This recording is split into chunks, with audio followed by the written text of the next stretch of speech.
Good evening, everybody. Stu Smith here going live. It is the weekend. Hope you're having a good weekend. And we're going to talk a little about Never Quit Mindset. This is a program I created a while back ago, just a booklet, about a 100-page quick read. And it was inspired by humans with the Never Quit Mindset.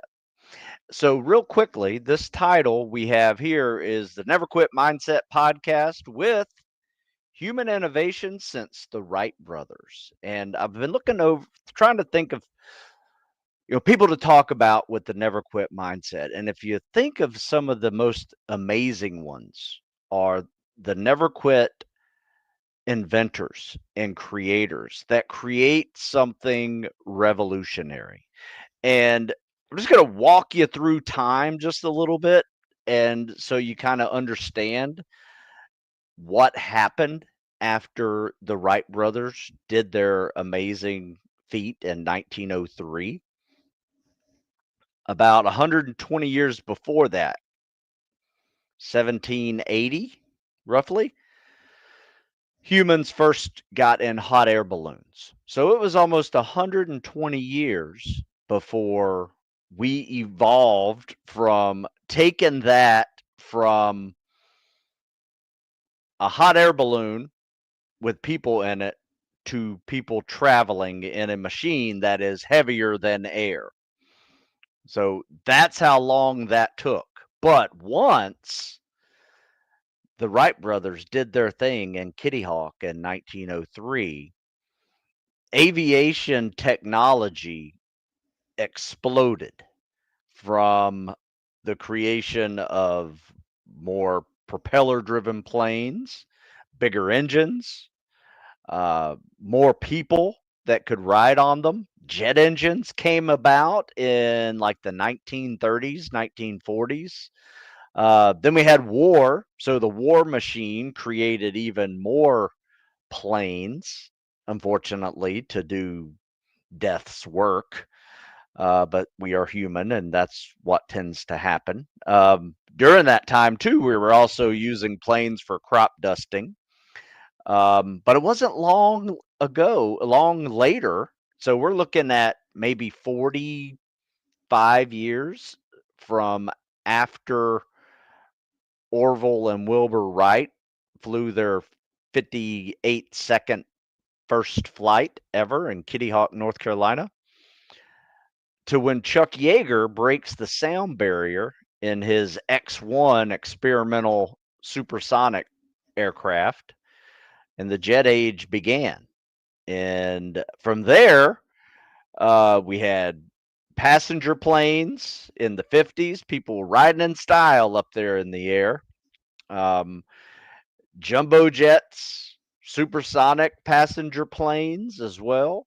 And of course, the craziest thing that happened almost 60 years later, just a little bit over 60 years later, we were putting people on the moon with rockets and satellites and machines going throughout our solar system just 60 years after that.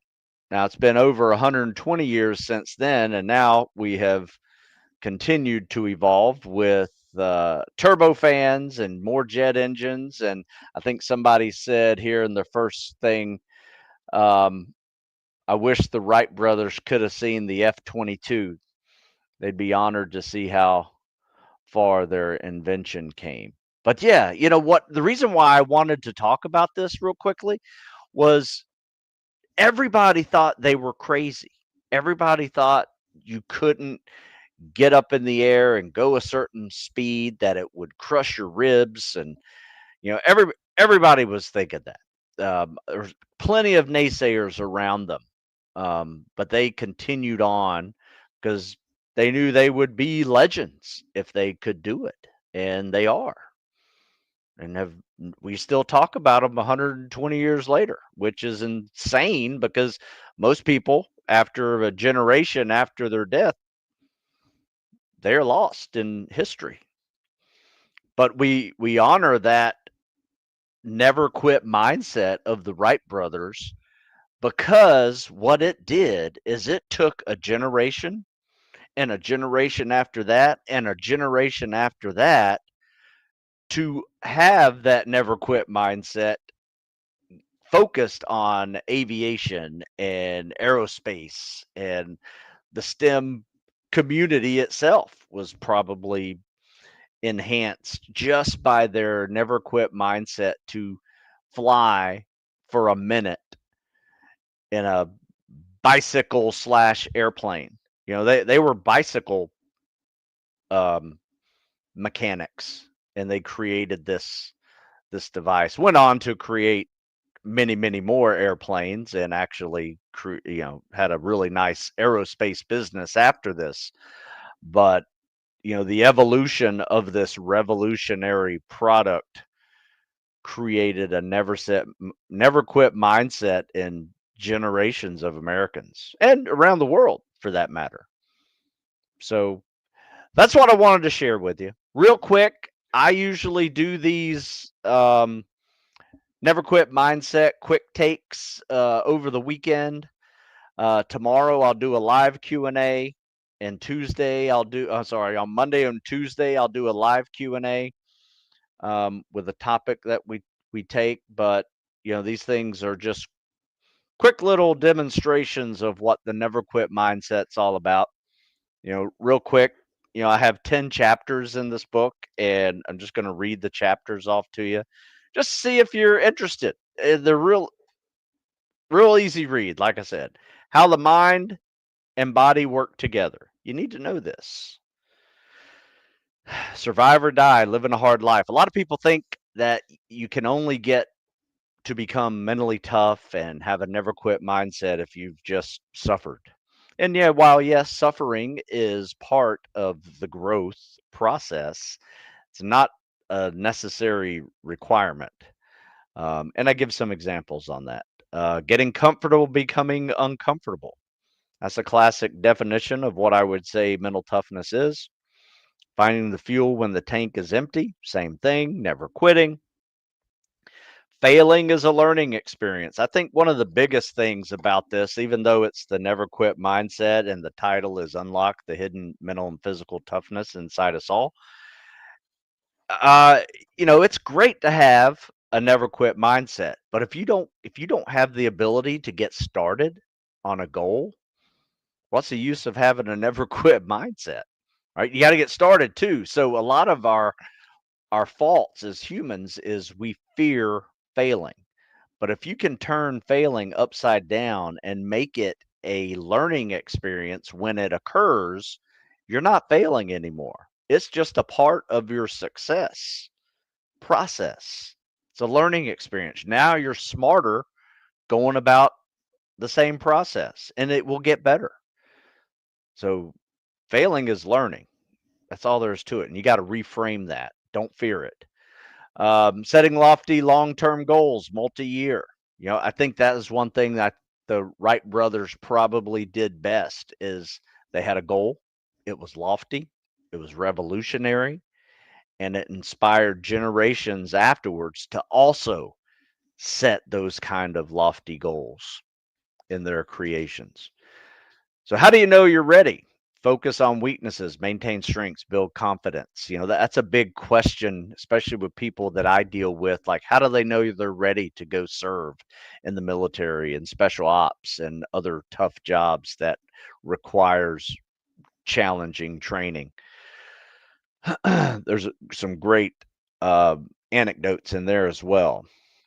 Stress mitigation. You have to be able to understand what stress is, because stress can shut you down. And if you're not mitigating it through recovery skills, it's going to get the best of you. And it doesn't matter how tough you are. You got to learn how to mitigate. In fact, being able to mitigate stress is a key to toughness. It will make you tougher. Manage doubt. This is another big one too. A lot of people don't get going because they just doubt themselves. Don't listen to yourself. Talk to yourself. Have that positive voice behind it. Um, Build habits through consistency and discipline. And that's chapter 10. And then some closing remarks and some fun little stories in there, as well as a to-do list. Like when you're doubting yourself, do these 10 things. Get smarter, get tougher. And that's what that program's all about. And that's what this podcast is all about, to real quickly just say, hey, there's a never quit mindset. It's a process. You know, I've probably been coaching it for over 20 years and just never really talked about it. I've done it through example. I've done it through hard work, showing up at 6 o'clock, first thing in the morning, rain or shine, hot or cold, and we train outside.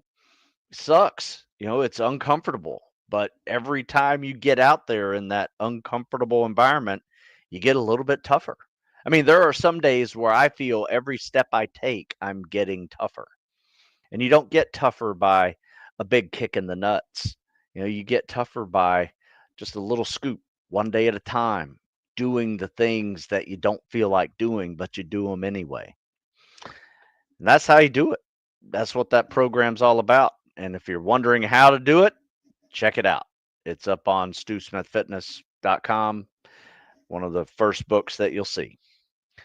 A couple of comments, and then we will shut this down. I don't want to stick around for too long, but if you have comments or something you want to share, never quit mindset, you got a question, happy to take them. This is the live portion that I like to make it open to you guys. We'll keep going. So Anthony says, just wanted to let you know I'm in Okinawa right now at the landing beach, honoring 12,000 young lives cut short and 50,000 casualties. Whew, wow. Yeah, that's a big one. Their sacrifice is and shall not be in vain. Nice work.